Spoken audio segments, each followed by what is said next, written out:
목련꽃이 피면 김포가 서울된다는 이야기, 총선 전에 나왔었던 이야기인데 총선 지나고 나니 메가시티 이야기 쏙 들어갔죠. 막상 김포가 아니라 대전, 세종, 충남, 충북이 특별자치단체인 충청광역연합으로 출범했다고 합니다. 2022년 부산, 울산, 경남이 부울경 특별연합을 출범시켰지만 결과적으로 무산되었고, 대구광역시와 경상북도가 2026년 대구 경북 특별시로 통합하려는 움직임도 있습니다. 메가시티, 수도권보다 지방에서 더욱더 서두르고 있는 모습인데요. 이런 모습 좋은 걸까요? 옳고 그름을 떠나서 안 하면 죽는다 생각이 더 맞는 표현 아닌가 생각이 들어요. 대한민국이 생각보다 되게 애매한 상황에 있는 나라입니다. 애매한 상황. 왜 애매하냐면 나라 크기도 애매하고 인구도 애매하고 경제 규모도 애매합니다. 경제 규모가 너무 커졌는데 인구가 너무 적어요. 대한민국하고 비교할 수 있는 나라가 딱 스페인밖에 없습니다. 대한민국이 진짜 이상한 나라예요. 이 인구 가지고 이렇게 경제가 커진 것도 되게 이례적인 일일 뿐만 아니라 이 인구수가 너무 애매해서 사실 더 많아야 되는데 너무 적어서, 이런 얘기하면 또 누가 통일하면 된다고 그러는데 통일했을 때 들어오는 인력들은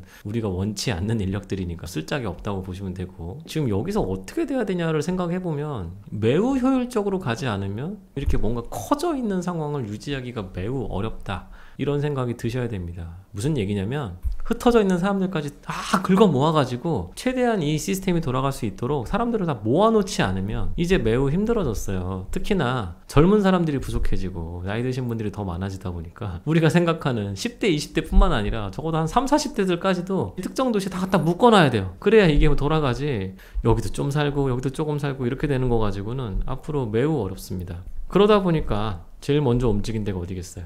아까 이야기 잠깐 나왔지만 부울경, 부산, 울산, 경남. 부울경 한번 해보려고 했었죠. 근데 부울경 하려고 했던 게 누구 때죠? 문재인 정부 때예요. 문재인 정부는 경남 베이스였으니까 그렇게 해서 잘 될 줄 알았죠. 그때 경남 도지사도 그렇고 울산 시장도 그렇고 부산 시장도 그렇고 다 같은 당이었으니까 그래 뭐 이렇게 했었는데 안 됐잖아요. 그거 왜 안 됐겠습니까? 부산, 울산, 경남, 부울경 하니까 그게 다 똑같아 보이지만 지금 부울경의 상황은 서로가 서로를 보완해주는 경우가 아니라 서로가 서로를 잘못하면 다 빨아먹는 희한한 상황으로 돼 있어요.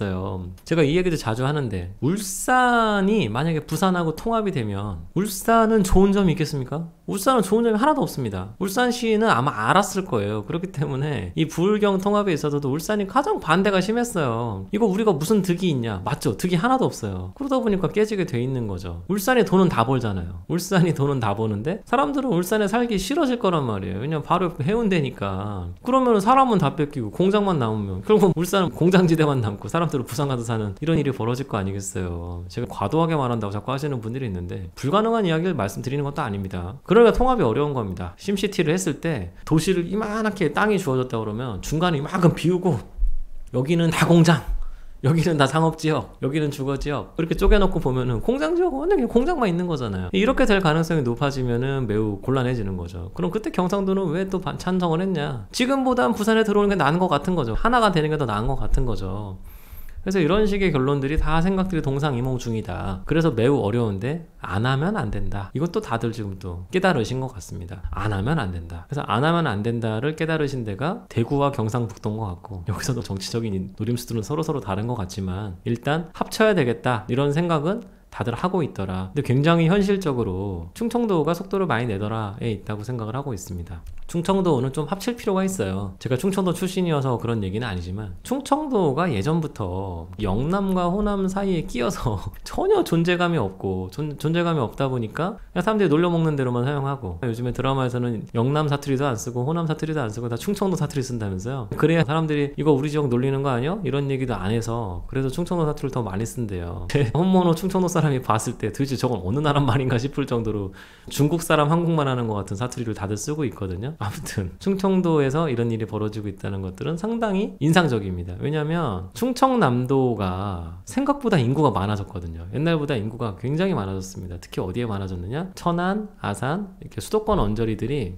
인구가 굉장히 많아졌죠. 그 덕분에 충청도의 그런 지역색조차도 상당히 희석된 건 사실이에요. 인구가 충청도 사람들이 애를 많이 낳아서 늘어난 게 아니라 딴 지역 사람들이 많이 와서 그렇게 된 거니까 특색은 많이 사라졌지만 어쨌든 인구는 매우 늘어났다. 거기에 노무현 정부 때 안이 나왔고 박근혜 정부 때 다 정해가지고 내려와 있는 세종시. 세종시가 충청 사람들이 막 모여 사는 동네가 아니잖아요. 외지 사람들도 많이 오고 해서 만들어진 도시고. 그럼 대전 같은 경우는 지금 굉장히 힘들거든요. 광역시 중에서도 인구가 매우 빠르게 줄어들고 있는 지역 중에 하나입니다. 저희 부모님이 대전에 사시다가 세종시에 사신다는 사실은 절대 잊으시면 안 돼요. 그 결정을 누가 했겠어요? 저희 부모님이 알아서 하셨겠어요? 다 제가 한 겁니다. 한 13년인가에 걸쳐서 제가 옛날부터 설득해서 저희 부모님이 대전을 떠나서 세종에 자리 잡도록 제가 하는데 얼마나 힘들었는데, 그런 것들이 다 제가 생각하는 게 있기 때문인 거죠. 대전도 상당히 큰 문제에 봉착을 했다. 충청북도는 뭐 더 말할 것도 없죠. 충남보다 경쟁력이 떨어지는 건 물론일 뿐만 아니라 세종시라는 거대한 도시가 하나 등장을 하면서 되게 복잡해진 거죠. 그러니까 살아남기 위해서 다들 뭔가 답을 내야 되겠다. 충청도라는 지역에 공통점은 있으니까 하나로 가겠다. 근데 그런 결정을 하기에 기업들이 설비들을 남쪽으로 갖다 놨을 때 하안선이 어딜까라고 보면은 천안, 아산 여기까지 갖다 놓는 거죠. 당진, 서산, 천안, 아산 여기까지 이렇게 놓고 보시면은 대기업들도 생각보다 많습니다. 오히려 평택보다도 더 내려오는 천안, 아산, 당진, 서산 쪽에 다양한 산업들이 잘 이제 포진이 되어 있다. 그러면은 되게 쉽죠. 어떤 특정 산업 하나만 딱 있어서 이거에 대한 너무 집중도가 너무 높아, 이런 것도 아니고 이것도 좋고 다 적당히 돌아갈 수 있는 상황들이 마련이 된 겁니다. 그러면은 이런 얘기들이 나올 수 있습니다. 어떤 한 곳만 너무 이점 보는 이런 일들이 아니라 어떤 부분들은 진짜 죽을 것 같으니까 여기라도 붙어서 가야 된다는 그런 생존 본능, 나머지 지역들은 여기까지 껴서 하면 내가 더 커질 수 있겠구나, 이런 아량, 이런 정치적인 노림수, 이런 것들이 있어서 이렇게 결성이 되면은 잘 돌아가는데, 여기까지가 이제 지방의 이슈들이고, 그 수도권을 보면 어떻게 돼야 되느냐. 사실은 수도권은 그냥 하나여야 됩니다. 하나. 수도권을 인천하고 경기도랑 서울로 구분할 필요도 없는 것 같고 그냥 하나로 가면 되죠. 나라도 작은데 무슨 이걸 또 구분을 하느냐 이렇게 되는데, 이 구분을 안 하면 어떻게 되는 거냐. 지방자치를 안 하면 되는 겁니다. 뭐가 중요하겠어요. 경기도지사가 서울시장이 없애면 되는 거죠. 대통령이 다 하면 됩니다. 대통령이 다 파견 보내고 하면 되는 거죠. 그게 어색해 보일 수 있지만 90년대 초반까지만 해도 우리나라에 지방자치제 없었잖아요. 그렇게 하면 되는 일인데, 근데 그렇게 되면 또 복잡한 일이 벌어집니다. 왜냐, 서울 같으면 맨날 규제하니까. 지금 인천이나 경기도 같은 경우는 서울만한 규제는 없잖아요. 각 지자체장들이 알아서 하시기 때문에. 그러니까 여러 가지 문제들이 있어서 서울이 되면 안 좋다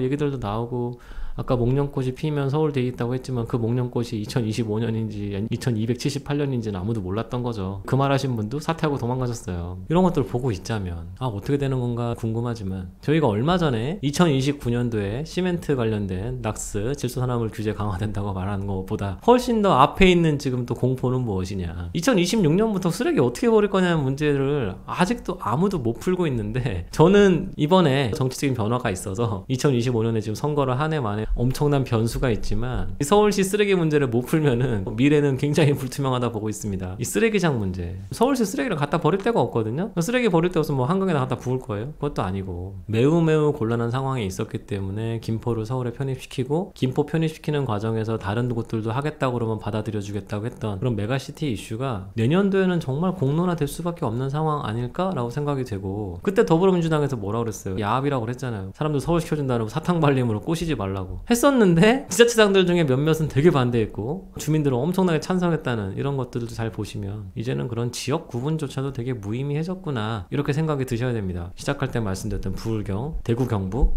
그리고 충청도 뿐만 아니라 수도권도 적당히 합쳐질 때가 된 거 아닌가 하는 생각이 들고, 합쳐지는 게 문제가 아니라 원래부터 구분을 할 필요도 없었겠다 이런 생각도 들고 있습니다. 그러면 우리는 뭘 고민을 해봐야 될까요? 서울에 다 있는 부분들, 서울에 접경에 있는 부분들에 상당히 주목을 해봐야 됩니다. 어쩔 수 없이 해야 되는 거 아닐까? 지금 여당이 야당이 된다 하더라도, 지금 여당이 계속 여당이다 하더라도 어떻게든 될 수밖에 없는 상황으로 가야 되는 거 아닐까? 지방도 이렇게 합치는데 수도권도 합쳐야 되는 거 아닐까라고 보신다면 적당한 답안지들이 여기저기 있는 것 같고, 그런 여기저기 있는 답안지들 중에서 시나리오를 세워보시면 되는 겁니다. 만약에 서울이 되면 진짜 좋아질 곳은 어디일까? 이렇게 생각을 해보실 필요가 있고, 저희가 이 내용을 작년도 11월인가에 부동산 라이프에 기재한 적이 있습니다. 물론 현재 재고는 없기 때문에 보실 방법은 없지만 이 얘기를 무려 특집으로 2시간 동안 다뤄서 세미나를 한 적도 있어요. 그 정도로 매우 중요한 이슈가 점점 시간이 다가오고 있다는 사실을 한번 깨달아 보셨으면 좋겠는데, 언론 보도도 잘 안 나오고, 언론 보도가 돼봤자 에이 그 쓰레기 못 버리게 하겠어? 라이브하게 나이브하게 생각하시는 분들이 많아서 이게 문제가 해결이 안 되고 있는데, 저는 이 문제 벌어지면 서울시장조차도 서울시장직을 하는데 문제가 많아질 거라 보고 있습니다. 쓰레기 일주일만 못 버려도 난리 나요. 아파트 단지뿐만 아니라 우리 집 발코니에 쓰레기 쌓인다고 생각을 해보세요. 난리 납니다. 그런 상황이 내년도에 어떻게 진행될지도 잘 볼 필요가 있습니다. 관련자 모두들 다 집에 가실 가능성이 매우 높지 않을까 생각이 돼서 이거는 너무너무 큰일인데 다들 너무너무 나이브하게 보고 있다. 그런데 쓰레기 문제가 벌어졌을 때 제일 쉬운 방법은 다 태워버리는 건데, 태워버리면은 황산화물, 질소산화물 얘기 또 나오잖아요. 뭐 그것만 있나요? 우리 저거 있잖아요. 저거 발암물질 다이옥신